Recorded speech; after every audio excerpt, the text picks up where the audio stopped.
right, so we're going to be making brownies. There's thousands of brownie recipes. The one that we normally do at the school, I actually use whole butter and we whip it until you create a lot of air.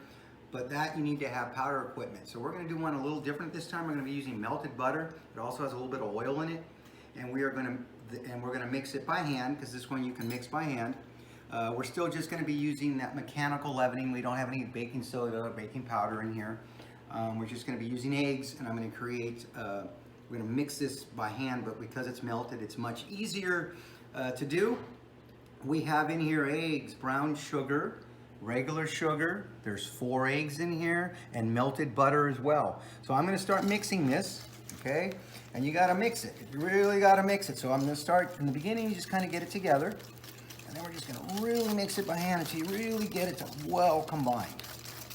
Now the key with this is all the mixing's done now, okay? When we add our flour and our dry ingredients, you're just going to fold them in. So I'm just going to keep mixing this. Again, sugar, remember in baking, we always say sugar. Sugar is considered a wet ingredient. So over here we have our sugar, 2 types. We have brown and white. We have whole eggs, right?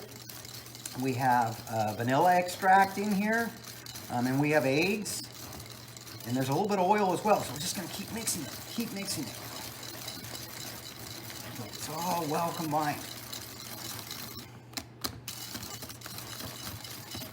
You can use power equipment if you have it, but you don't have to. When you use whole butter, not melted, you have to. It's too hard. But this way we can do it. Look at that. Look at it nice. Look at that nice. See how nice and light that's getting? That's just about where we want it. And then we're going to fold in or just lightly mix in our dry ingredients. We'll do that in a second. I'm going to go another minute or 2. All right. So we got that all nice. Now we're gonna mix in the other one. All right, so we have what you can see. We have our mixture. This is what we consider the wet mixture. That's got the brown sugar, the regular sugar, the eggs are in it. It's got vanilla extract in there. It's got the melted butter. Make sure the butter's not hot. Melt it, cool, so it's not hot when you put it in. It has this also has a little bit of oil and vanilla extract, and it was whipped. Now we have our dry ingredients, which is cocoa powder, flour, and salt. And I'm going to fold this in.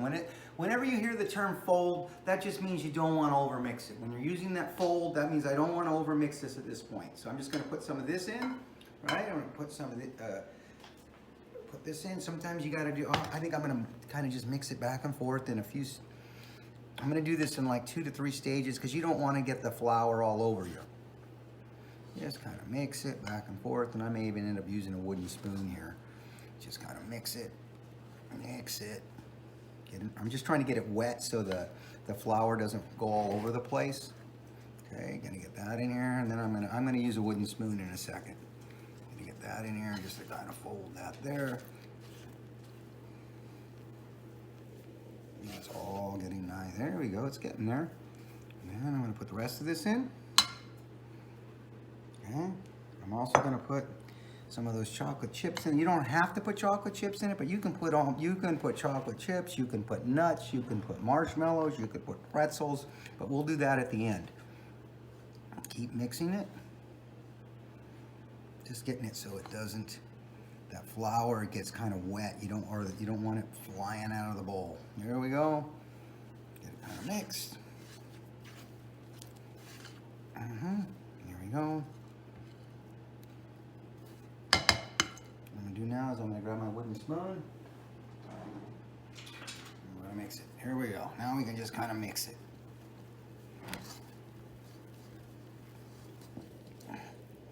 That's really right. So get all that flour, and just don't want to overmix it. That's the key. Once the flour goes in, it's done. So now I'm just going to get it all mixed there. And now I'm going to put some of these chocolate chips. I'm going to use chocolate chips. I'm going to put some in, and I'm going to sprinkle a few on top as well. I'm just going to put some in there like this. You can see, now it looks pretty good.